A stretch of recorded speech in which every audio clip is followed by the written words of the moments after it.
வணக்கம் நேயர்களே. நேயர்கள் அனைவரும் நீடூழி வாழ்க நிம்மதியுடன். இப்போ ஒரு சின்ன கதையை பற்றி பார்க்கலாமா? ஒருத்தனுக்கு 4 மனைவிகள் இருந்தாங்க. அதில் அவன் 4வது மனைவியை ரொம்ப நேசித்தான். அவங்க கேட்குறதெல்லாம் வாங்கி கொடுக்கறது,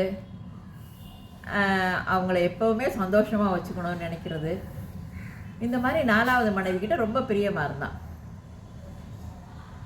3வது மனைவிக்கிட்ட ஓரளவு பிரியமாக இருந்தான். ஆனால் நண்பர்கள் முன்னாடிலாம் அறிமுகப்படுத்தலை. என்னன்னா அவங்களோட சேர்ந்துக்கிட்டு தனக்கு துரோகம் செஞ்சுருவாளோ அப்படின்னு நினச்சான்.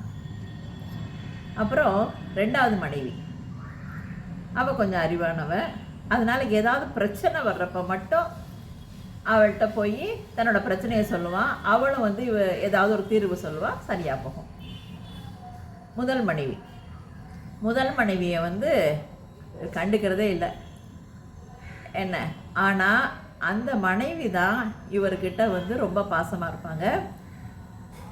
இவங்களை இந்த நேரம் சர்வகாலமாக நினச்சிக்கிட்டு இருப்பாங்க. இவருக்கு தேவையானதெல்லாம் அவங்க செய்வாங்க.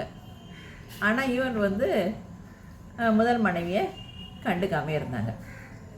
அப்புறம் ஒரு நாள் அவனுக்கு உடம்பு சரியில்லாமல் வந்தது. டாக்டர் கொஞ்சம் பிழைக்க மாட்டான் அப்படின்னு சொல்லியாச்சு.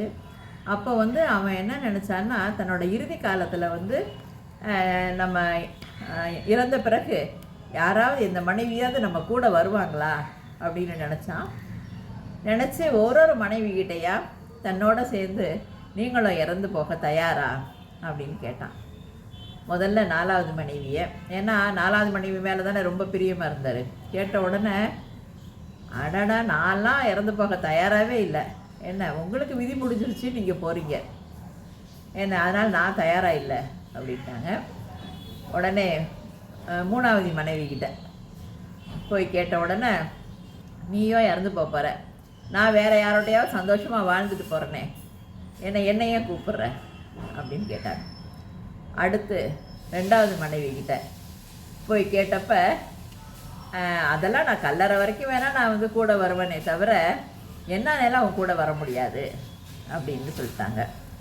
அடுத்து முதல் மனைவிக்கிட்ட போய் கேட்ட உடனே, என்ன, நான் எந்த நேரமும் உங்களோட தான் நான் இருக்கணும்னு பிரியப்படுறேன், நான் உங்களோட சேர்ந்து நான் இறந்து போகவும் நான் தயாராக இருக்கேன் அப்படின்னு சொன்னப்போ அந்த முதல் மனைவியை பார்க்குறாரு. அப்படியே எலும்பு தோலுமா, ஏன்னா தான் சரிவர பராமரிக்கலை, எலும்பும் தோலுமா ரொம்ப வாடி போயிருக்காங்க. அப்போ தான் நம்ம முதல் மனைவியை இப்படி கவனிக்காமல் விட்டோமே அப்படின்னு சொல்லி வருத்தம் அடைஞ்சார்.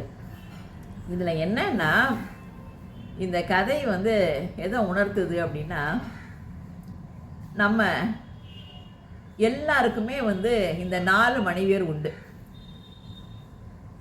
அதாவது 4வது மனைவி தான் உடம்பு. அதை நம்ம என்னதான் அதுக்கு தினமும் அதை கவனித்தாலும், தினம் ஆடை அலங்காரமெல்லாம் பண்ணி அதை அப்படியே ரொம்ப நம்ம போற்றி அது பண்ணி பாராட்டி எல்லாமே பண்ணி உடம்பையே கவனிச்சுக்கிட்டு இருந்தாலும் நம்ம இறக்கும் நேரம் நம்ம கூட வரப்போகிறதில்ல.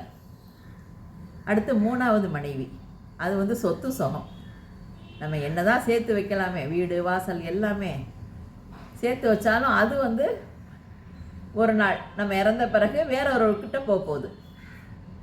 2வது மனைவி, அது என்னன்னா நம்ம குடும்பம், கல்லறை வரைக்கும் தான் நம்ம கூட வரும், அதுக்கப்புறம் கூட வரப்போகிறதில்ல. முதல் மனைவி, அதாவது நம்ம இவர் கவனிக்காமல் விட்ட முதல் மனைவி, அதாவது நம்ம ஆன்மாவை நம்ம கவனிக்கிறதே இல்லை. அதனால அது ரொம்ப நலிவடைந்து மெலிந்து போய் இருந்தாலும் நம்ம இறந்த பிறகும் நம்ம கூடையே அது வருது. எப்போவுமே ஆன்மா அழிகிறது இல்லை இல்லையா, கூடவே வருது. இதுலேருந்து என்ன தெரியுதுன்னா, நம்ம அவன் கடைசி நேரத்தில் நம்ம முதல் மனைவியை பராமரிக்காமல் விட்டுட்டோமே அப்படின்னு கலங்கின மாதிரி இல்லாமல் நம்ம ஆன்மாவை வலுப்படுத்தணும் அப்படிங்கிற எண்ணம் வச்சுக்கணும். ஆன்மா வலுப்பெறத்துக்கு என்ன செய்யலாம்? ஆன்மா வலுப்பெறத்துக்கு இறை வழிபாடு, எந்த நேரமும் மனசில் நாமஸ்மரணம், இந்த மாதிரி நம்ம வந்து சொல்லிக்கிட்டே இருந்தோன்னா நம்மளோட இஷ்ட தெய்வத்தோட ஓம் நமோ நாராயணா, ஓம் நம சிவாய, ஓம் சரவணபவ, வேல் வேல் வெற்றி வேல், இப்படி நம்ம வந்து நாமஸ்மரணம் சொல்லிக்கிட்டே இருந்து நாம சங்கீர்த்தனம் எங்கேயா நடந்தால் கலந்துக்கிட்டு இந்த மாதிரியெல்லாம் இருந்தோன்னா நம்ம ஆன்மா வந்து நல்ல வலுப்பெறும். என்ன, நம்ம ஆன்மா வலுப்பெறது வந்து நம்ம எளிதில் நம்ம வந்து மோட்சம் அடைகிறதுக்கு நமக்கு வந்து உதவும். என்ன, அதனால் நம்ம ஆன்மாவை வலுப்பெறத்துக்கு நம்ம என்ன செய்யலாம், என்ன எந்த நேரமும் மனசுக்குள்ளே நாமஸ்மரணை செஞ்சுக்கலாம். அதை வந்து இந்த சின்ன கதை மூலமாக நம்ம தெரிஞ்சுக்கிறோம். வாழ்த்துக்கள்.